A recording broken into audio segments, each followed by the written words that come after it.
Welcome to Market Peeker. Spotting divergence in trading can help you catch early trend reversals and refine your entries and exits.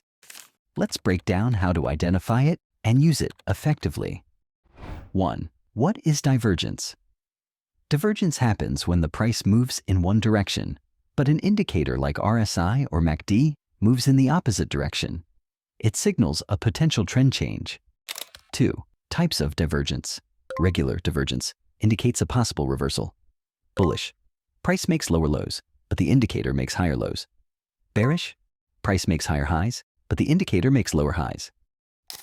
Hidden divergence suggests trend continuation. Bullish. Price makes higher lows, but the indicator makes lower lows. Bearish. Price makes lower highs, but the indicator makes higher highs. Pro tip: always wait for confirmation before entering a trade. Combine divergence with support resistance levels or candlestick patterns for more reliable signals.